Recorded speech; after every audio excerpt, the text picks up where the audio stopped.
Life Audio.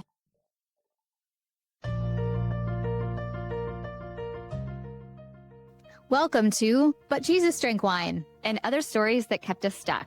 I'm Mead. and I'm Christy. In this podcast, we'll explore the stories that kept us, stuck, wanting to drink and not wanting to drink, all at the same time. Join us as we show you that freedom from alcohol does not have to mean a life sentence of misery and missing out. But actually means living an authentic life full of peace, joy, and purpose.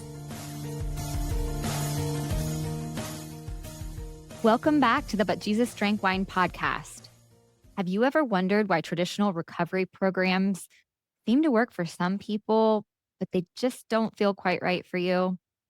In this week's episode, we're pulling back the curtain with our friend and BJDW leadership team member, Heather Dillion. Her journey to freedom from alcohol began in a 12-step rehab program, but it didn't end there.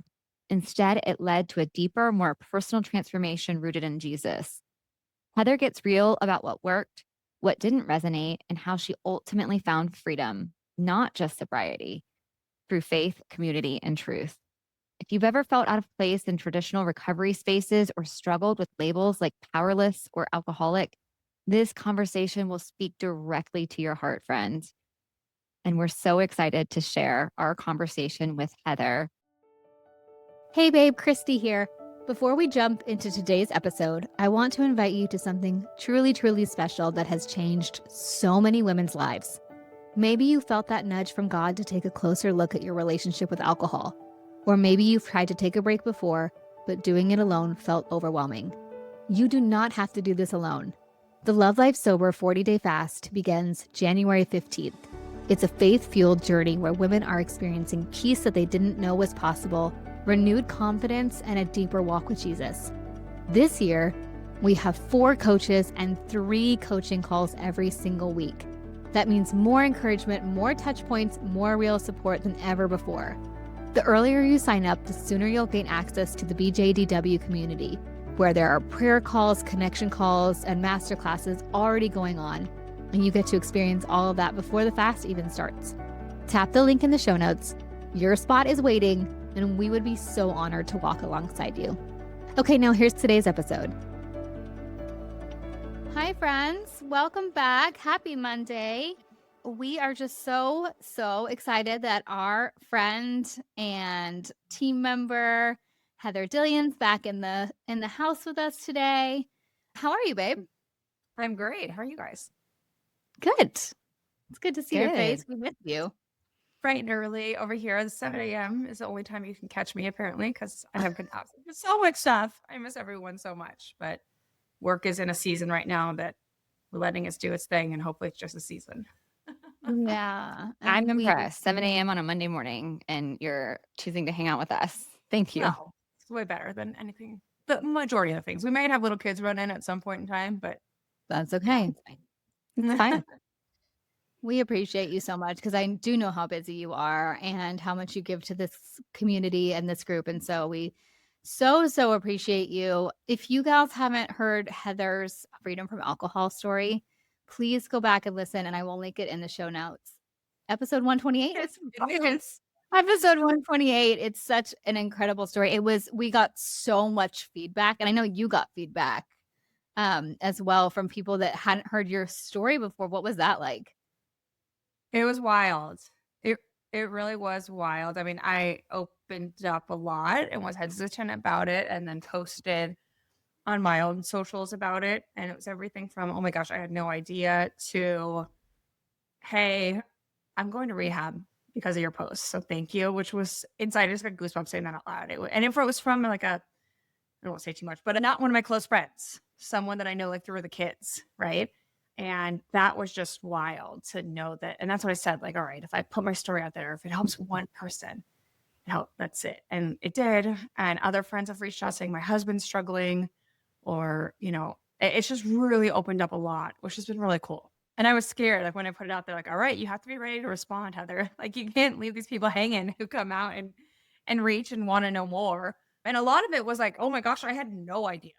They're like, I saw you 2 weekends before. Like, yeah, well, this was kind of more of a home battle that I had for the most part. So it was really good. It was definitely part of my healing process, my recovery, if you will, was putting it out there and then putting it, because this is, I can hide in this world a little bit, but then Mhm. turning it into my world was really neat. I'm so glad I did it. So thanks for the push. Stuck with alcohol, Heather, like, what would she be saying about the fact that, like, here you are then, like, putting it out in the world? Because you started with a traditional approach to quitting drinking, right? Where you're supposed to stay quiet about it. Is that right?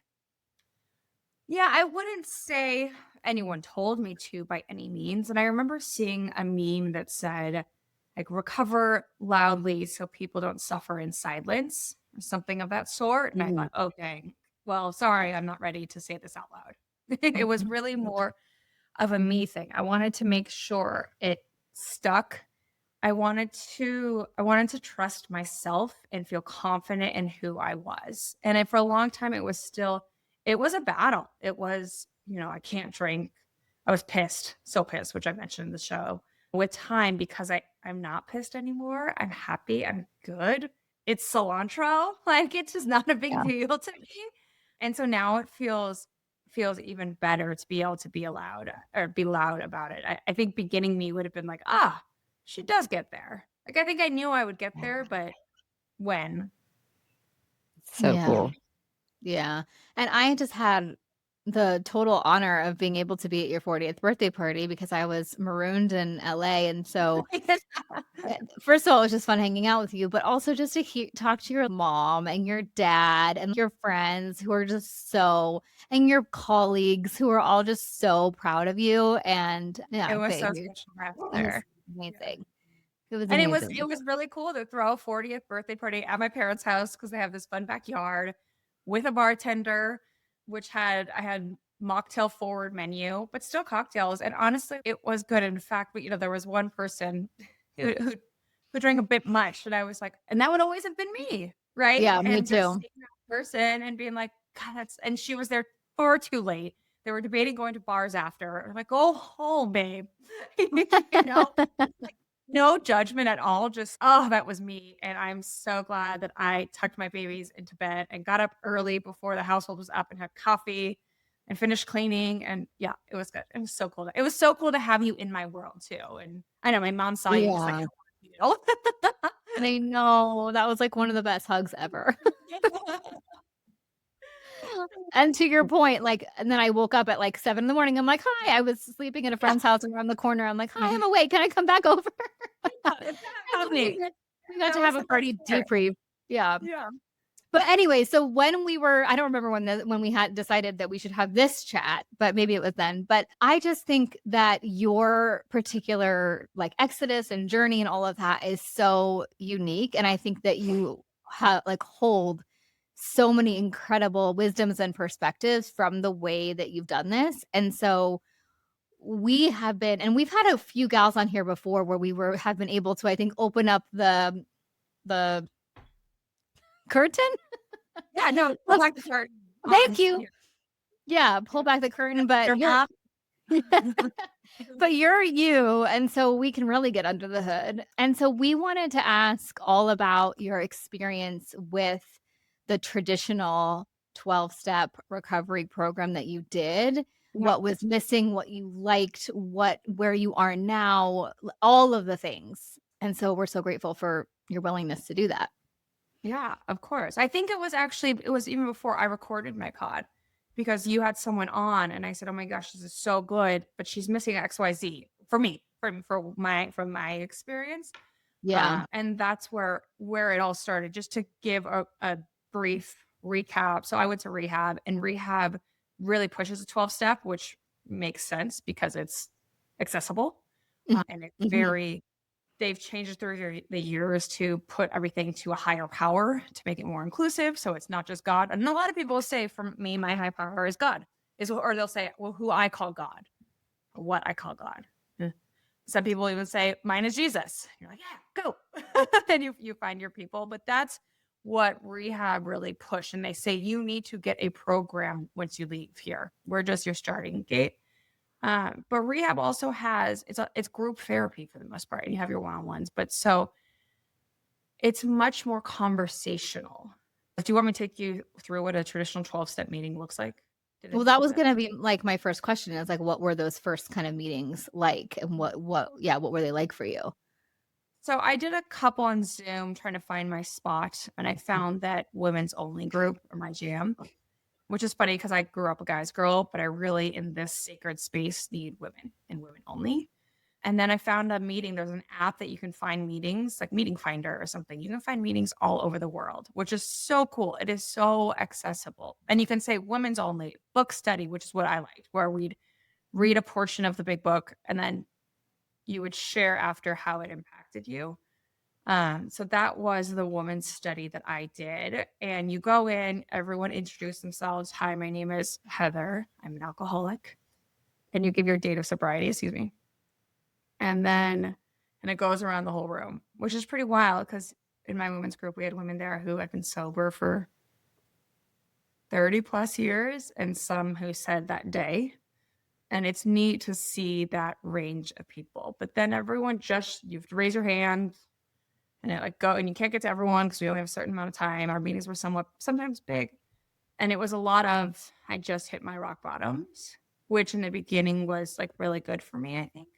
And it's still, I haven't been back since my last chip. So I haven't been back in like 6 months. Maybe I went back one other time to meet a friend there.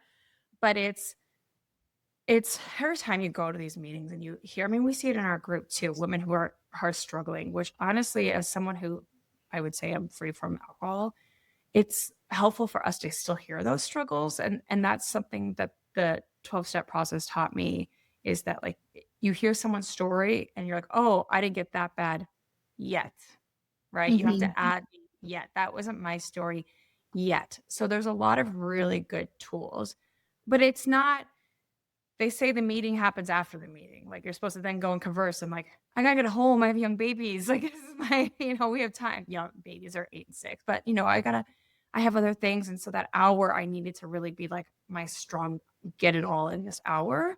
So I didn't really have the time maybe to put into it for that, but a lot of sharing and then people come to you after and chat. But there's no crosstalk. So someone can't share and then say, oh, I experienced that too. Like you literally the word like don't crosstalk, which is hard for me. I'm a talker and I want to relate to everyone. I want to tell you what your story, how it impacts me and how like I've been through that. And yes, we may look totally different, but I have that same fear or whatever it may be. But that kind of pulled at me. Like you're not able to bond in like live.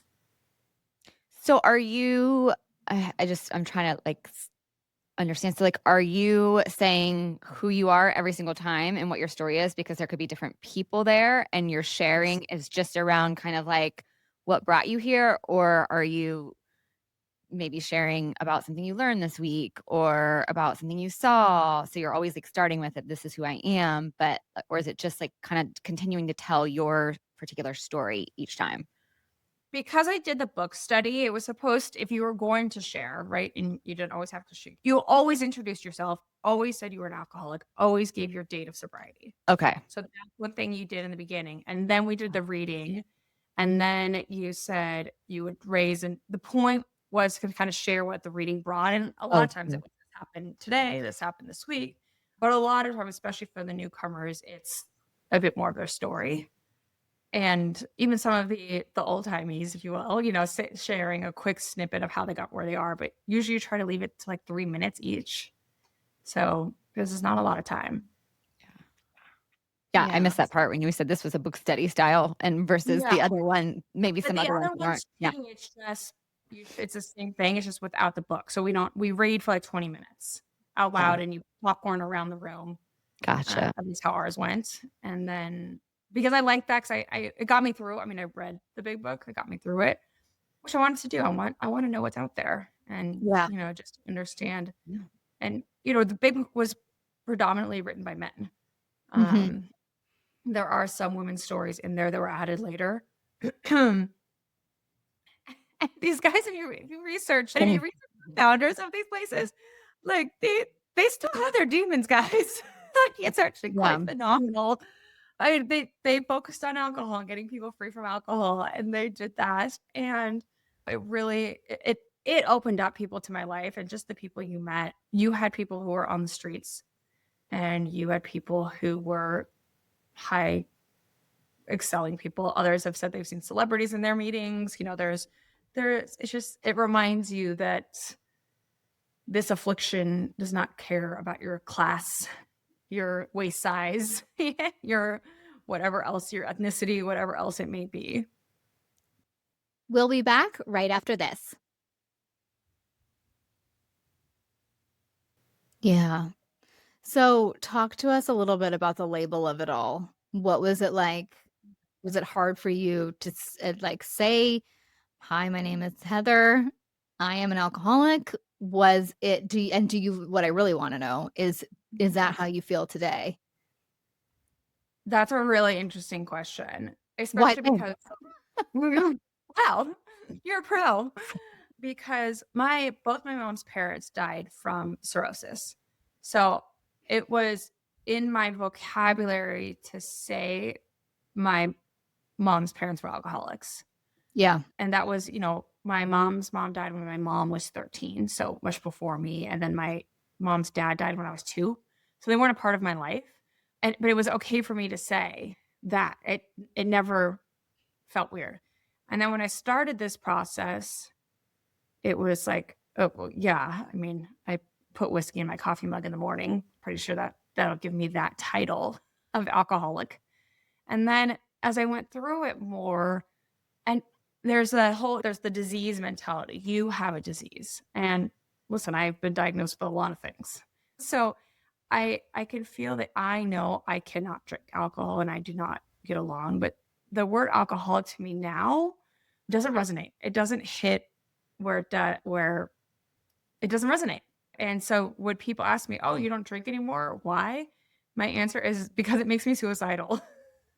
That's my answer. They're like, "Oh gosh, okay," but that feels right to me more than because this addictive substance became addictive to me and over controlled me and blah blah blah. I that's one thing I don't like about traditional 12-step is that the whole thing is you are powerless to alcohol. You are powerless. You are powerless. You have to turn your control over to your higher being. That part does work, right? Like you are powerless. You need God. I agree. But powerless to alcohol, especially as someone who's so type A and controlling as I am, like that doesn't work in my brain. That powerless to alcohol.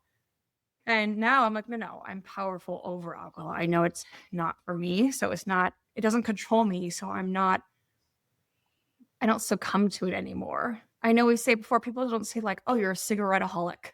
Like, why do we treat cigarettes and alcohol so differently? Yeah. It's insane. It's absolutely insane. And so I don't use that. When I say it in there, I'm like, I'm an alcoholic. Like I'll kind of mumble through it because I don't like the word, but also, you know what? I do sometimes say it and I feel powerful using it when I know it's going to help someone else, when someone else is in that space. And I'm like, oh yeah, I'm an alcoholic. And they're able to quickly connect and then I can get them to the good stuff. So I can't say I never use it. I do use it sometimes when it feels right, but it's not on my 5 list of things. And one of my 5 list of things, maybe I don't drink alcohol because it is a big part of me, but it would not be, and I'm an alcoholic, by the way. I don't drink alcohol. Yeah.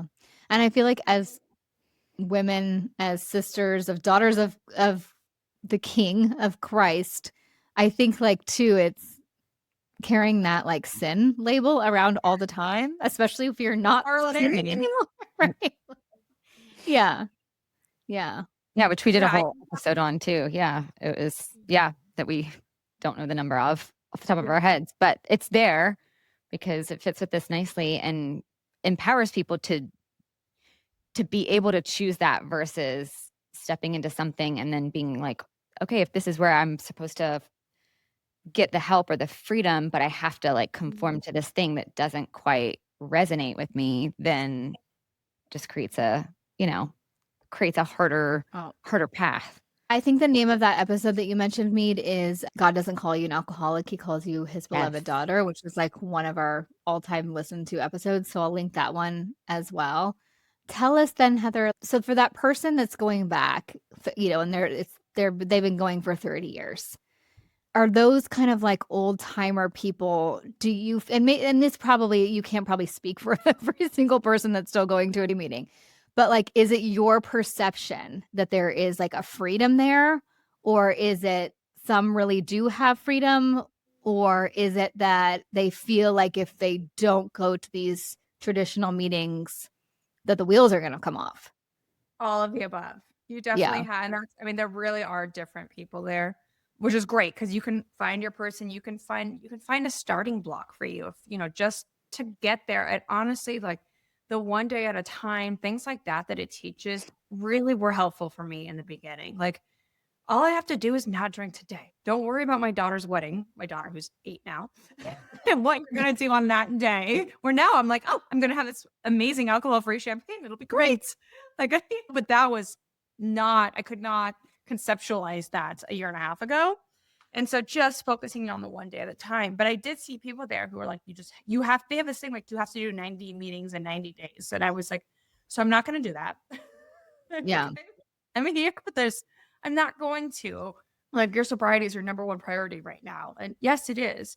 But let me do it and people were very skeptical. One of my girlfriends who I went to high school with that I bumped into rehab, which I don't think I shared last time, but she's a very traditional 12-step program gal. And her whole joke, anytime we go back to our women's rehab facility for our 1 year, and every birthday you go back, and she's actually very involved with them. And she's like, and here's Heather. Who knows how she's still sober? Because she doesn't work a program. I'm like, it's just a joke. I'm like, yeah. And she's like, I don't know. She is Jesus or something, is literally part of her joke. Like, I do. Because there are people that, the wheels will come off. But you know what? If that's how they are, a lot of these people haven't had structure in their lives, and it provides structure. It provides a sponsor can provide. But I was like, I have my coach, which was Christy, right? I have a sponsor. She still sends me things, but I never went through the steps. And that's what everyone's like, you got to go through the steps. I'm like, well, I do things a bit differently. And I am going through my own version. And, you have to give back. You need to come to give back. Like, no, I do give back. I'm part of a leadership group and I work with women there.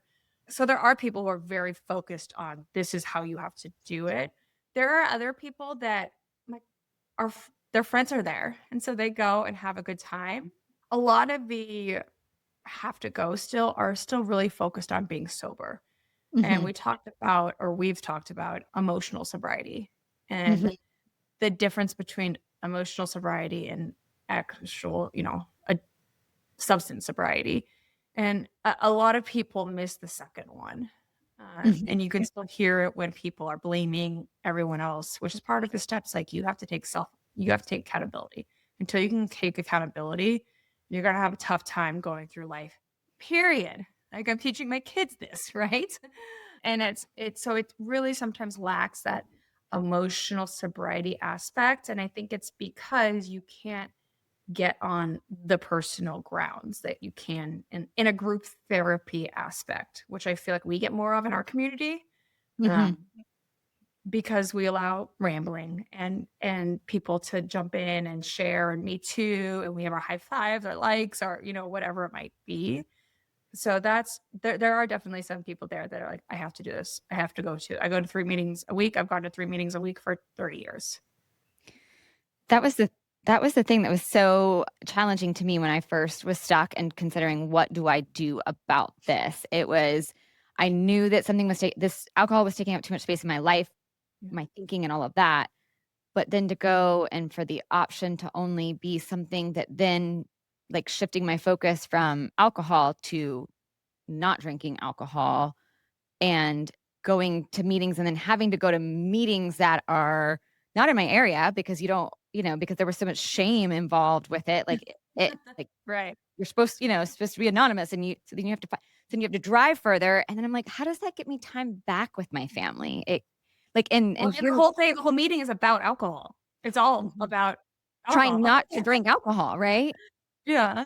Yeah, yeah, and that was something that was really that's why it did not land for me, and I didn't think I qualified. I didn't have a rock bottom, and, uh, anyone that listens to this knows that, but that's what I think, most curious about because for people to feel free, is there a sense that they don't have to work meetings or go to meetings all the time or continue working the steps. You get to that point where it's not such your sobriety is not such a focus. Yeah, and I think some do, and then some will come back even weekly because it's their thing and they feel Yeah. good about being there and they do feel free and they want to show the people that you can be a healthy woman and, striving or going through life's tough times still and not turn back to alcohol. Yeah. It is always going to be a part of us, right? It is like, but and there are some there that and listen, it's free. Those meetings are free. They're so accessible. So they are everywhere. When I was first, I did a meeting, you can do virtually now everywhere. I've before been on trips and looked for a meeting. I haven't gone, but they say like outsiders are so loved at those meetings. Like, you're from where? Hey, and it's there, but it is hard. And Lisa, where mine's close to like I have, and actually someone there I've seen in my, while walking the dog, and I'm like, oh, neighbors, and just so there is some goodness about that. Yeah. But yeah, Community piece. Yeah. There is, but it's definitely just I'm powerless over alcohol. I mean, it's part of like what you say every time when you say your 12 things. So, which I didn't like. That didn't resonate with me. Yeah. Even if in fact I am. Like once it enters me, we're done. But I'm powerful enough to say no. And again, with any of our sins, like we don't have to do that through gossip, lying, cheating, stealing, whatever it may be. Like we don't walk around with that around our neck. It's not our introduction. It's not our elevator pitch about ourselves. Yeah. Well, why does this one thing need to be? Yeah. Yeah. That's so good, babe. Can you talk a little bit about how, if you felt this way, how not having your faith, your belief in Jesus included in, I mean, I know you say the words higher power, but did it feel like not having more of a focus on Jesus held you back? Like, say more about that. I don't think it did. So in treatment, we had all different types of group therapy, from like Reiki to sound baths to things that I was like, okay, I've never done this. But for me, I'd circled them all to God in my own space, my own head, was listening to these sounds and thinking of what God has in store for me, or, finding that peace, and that peace comes from God. And so I was really able to Jesus Christianize the secular aspects of it in therapy or in treatment too. So it didn't really bother me. The difference is though, and I've said this before about your book, Christy, when I think I first came on with that group of women where we were talking about your book. What I loved about your book is it got me in my Bible more. The big book or other quitlets, and I've read a ton of them. I still read quitlet. I still enjoy them. I like throw one in every few months. Is that your book got me into the Bible. And like, that's what I like reading into the Bible and seeing the verses that affect me now, seeing the verses that talk about your brain and talk about how we are meant to be peaceful and calm and all of that. So I loved once I got, and I don't remember when you sent out the pre-copy, but that I was like, yes, like this is what I want to be able to. It really got me to that next level. And that's the thing, like those other groups are taking you through the Bible to show you how the Bible knew this was gonna, like, God knew this was gonna happen. God has this things. We all have our things. God has things in store for you. Focus on the plan. And if you need to converge the science with the Bible, which I did, I needed for my brain, your book does that. And so that was the one thing, is it doesn't bring you quite into, it does not bring you into the God aspect. So I was doing it on my own, but I needed to let God's word take it to that next level. Yeah. That's so good, babe.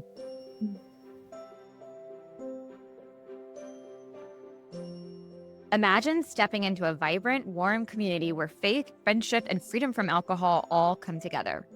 That's exactly what you'll experience in the But Jesus Drank Wine community. Each week, our members gather for connection calls that feel like a breath of fresh air, a time to share, grow, and support one another. With an encouraging leadership team, a dedicated prayer request space, and connection opportunities in every time zone, you don't have to walk this journey alone. Plus, we bring you masterclasses with expert guests, optional book clubs and Bible studies, and so much more. And for those ready to go even deeper, we offer a small group coaching space called The Missing Piece. With weekly recorded coaching calls, it's a supportive place for women committed to breaking free from alcohol. We're here to hold space for sober and sober-curious women who love Jesus or are eager to reconnect with him. Wherever you are on your path, you'll feel seen, supported, and strengthened here. As one member described, quote, "The BJDW community is unique because there's a connection between faith and freedom from alcohol that I haven't been able to find in any other online space or through my church." Ready to join the sisterhood? Head over to butjesusdrankwine.com/the community or click the link in the show notes to learn more. We can't wait to meet you. One of the things that we keep seeing over and over again, because when I started my freedom from alcohol journey, I was coaching in the secular space, and it was very much about trying not to do the thing that we don't want to do, like, which is not drink. But it wasn't there wasn't a lot of like, but also it's not just about life is good in the absence of alcohol.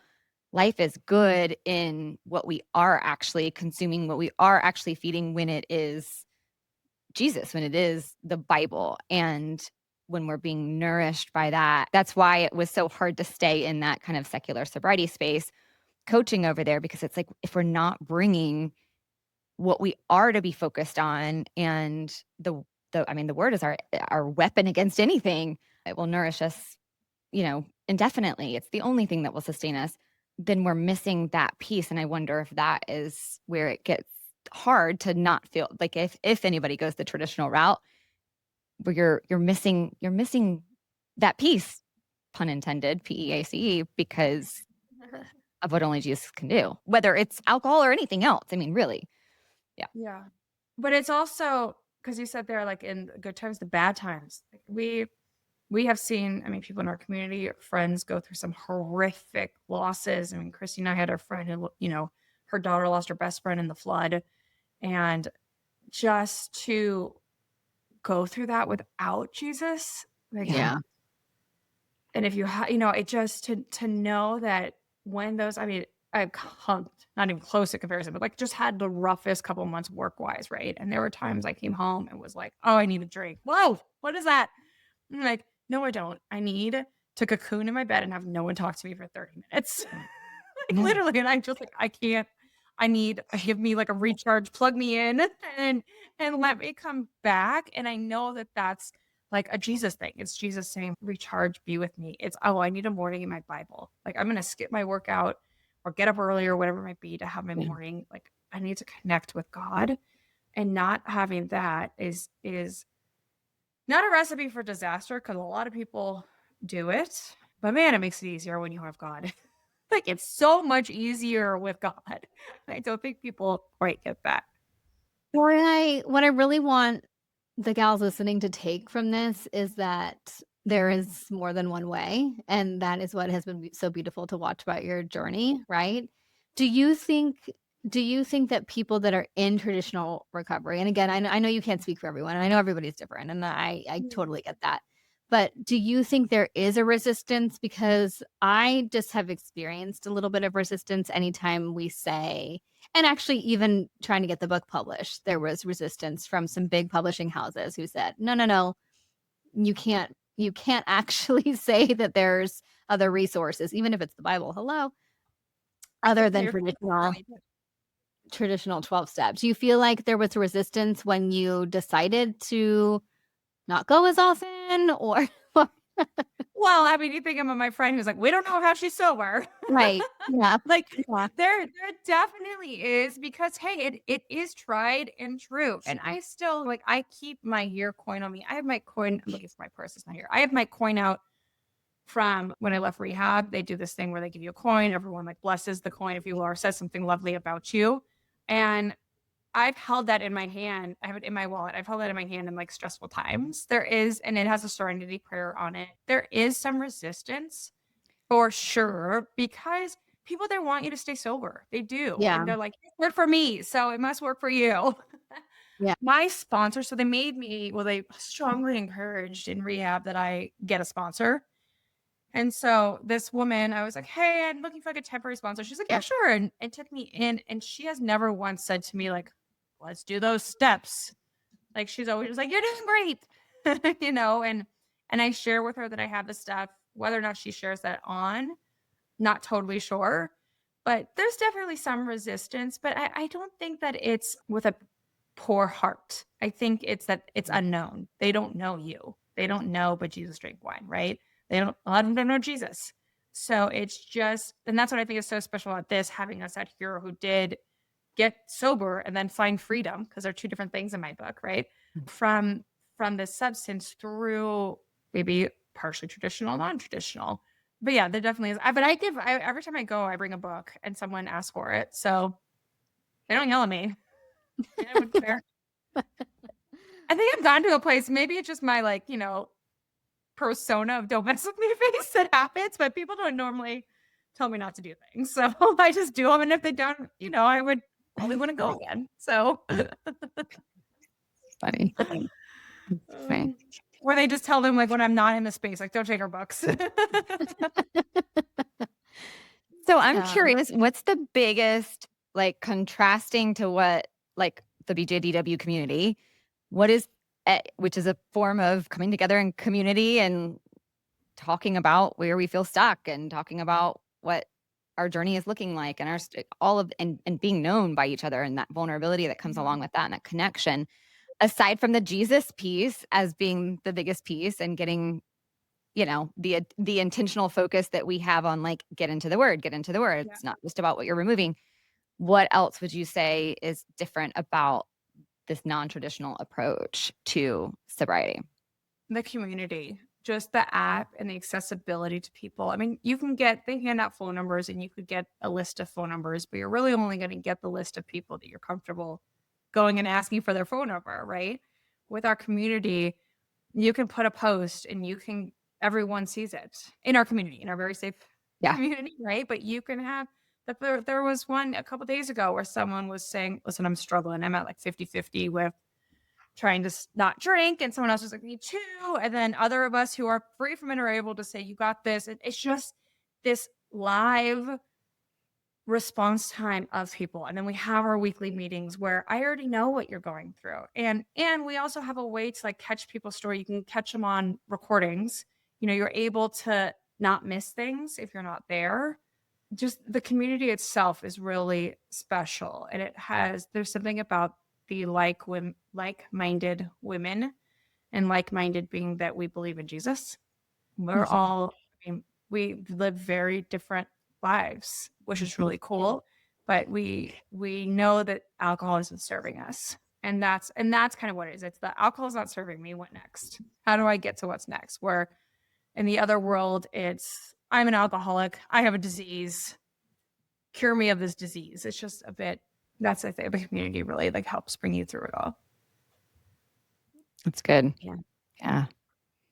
I feel like too, it's like maybe the difference between wanting relief from something or wanting to grow. And I'm not saying this is not possible in other ways at all, but I know when everything we do in building this space and the methodology we use and all of that, it's about not just ending with stopping drinking or finding freedom from alcohol. It's about growing and doing so obviously only in the way that the Lord can grow us and transform us, which to me, when I was stuck, I just thought it ended with like, I just want to be free from alcohol. That's it. Right. And then I would ride off into the sunset and everything would be just fine.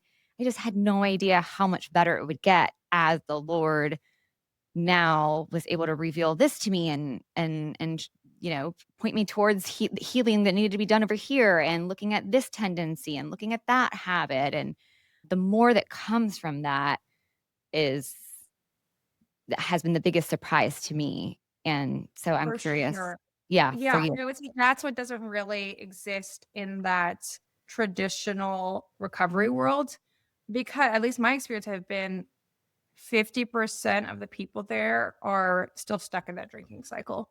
They'll band together, a few months and then fall off and come back. So you are there to help people get away from alcohol. again, I didn't go enough to be able to say some of these Yeah, other women right. like this is wrong. We get there at the next, but every meeting I went was pretty focused on the now.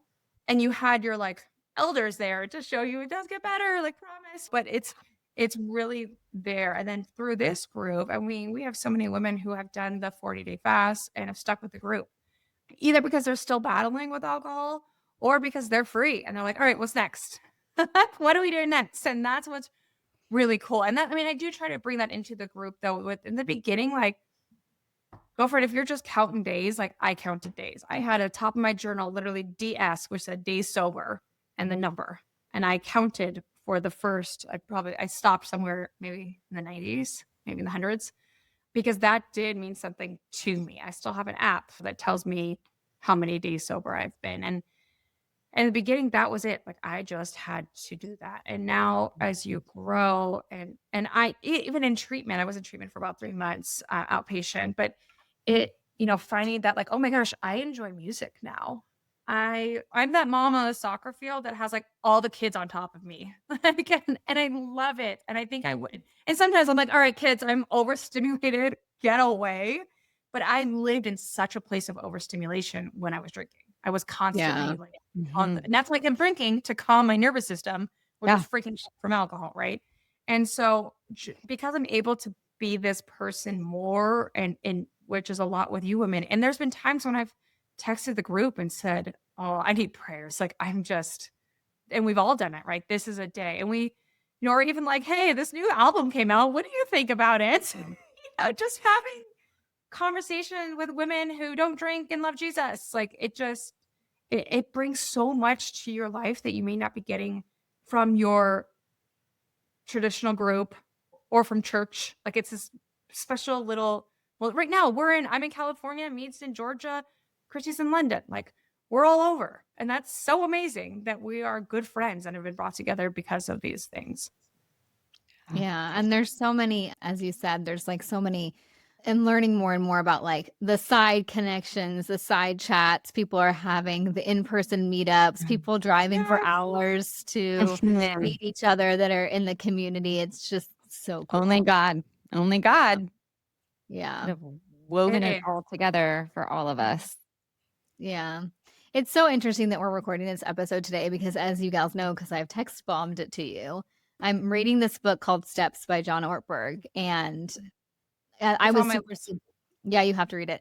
I was super resistant to steps as well for exactly what you just said, but he does such an incredible, beautiful job of describing what surrender is and why we need God.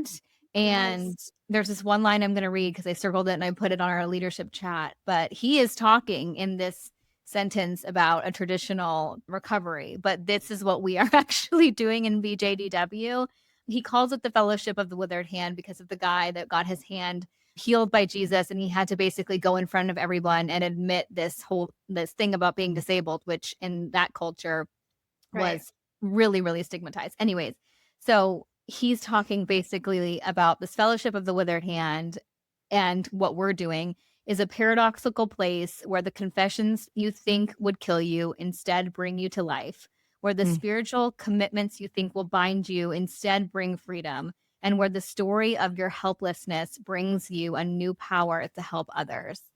And it's just the upside down kingdom, I think, right? Because it's like the more kind of like stuck we are, the more we relate to people. And I just think of a gal in our last 40-day fast call who she just got on and she's like, I've never said this. Like, I'm so embarrassed. And like, I can't believe I'm saying it, but this is how, and she said her drinking habit.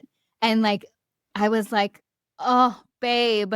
And this is a Dr. Kurt Thompson ism. But I was like, look at how many people are in the room. There were 43 people before you said what you just said, and there are 43 people after. And look at the hearts that are going, and look at the chat right now, and look at the, oh my gosh, me too. And I've done that. And it's just all that to say, it's so beautiful and so special to get to see. And that's what I liked about traditional. I mean, there's so much good in traditional recovery. There truly is. And like I said, I brought my faith into it.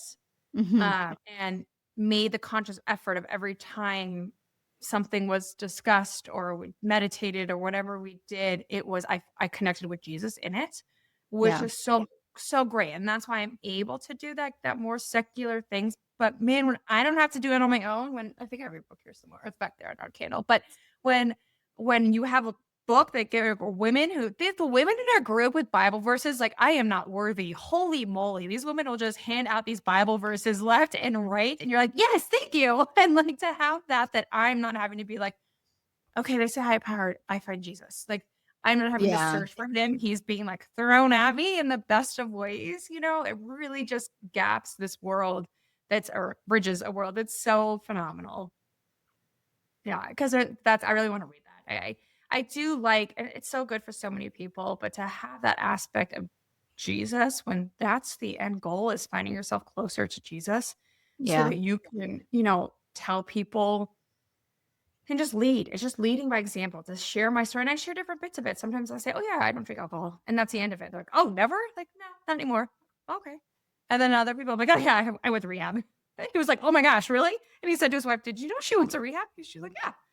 And I met them for a tailgate before a soccer game, a professional soccer game, but met them for a tailgate and I brought my drinks and people drank and it was lovely. It's just, but it's bringing these people into me as you share more. Yeah. Yeah. That's so good. Well, So I mean, at the end of the day, what it boils down to, if you are a Christian, if you follow Jesus, asking him, asking the Holy Spirit to guide and lead you towards the awareness of where you are stuck with alcohol, what that looks like, and where you will find community or help or the tools that you need. If our heart is for Jesus and we depend on him to lead us and guide us through where we're stuck, whether it leads us to BJDW, we'd love to meet you if that's you, or if it leads you to traditional recovery or whatever it is, like as long as he can use anything, he can, so continuing to seek him and his will for us in this journey, I think is super important too. I know that sometimes, at least it was for me when I was stuck, that was a hard starting place even for me. I almost needed to, like, I had to go around this like kind of back way of, oh wait, because there was this distance, not because because God was distant from me, but because of what I was doing and my relationship with him was distant from my perspective, from my seat. So that might not be accessible to everybody. But I guess the point being that when we're seeking the Lord and asking him for guidance, like he will give us what we need, where we need it. And it might take trying different things yeah. and then asking him, like, okay, is this where you want me? Is this where do you want me to try something different? Do you want me to go somewhere different? And that's such a big part of it versus being like, this is the only way to do it and I have to follow this. And, so.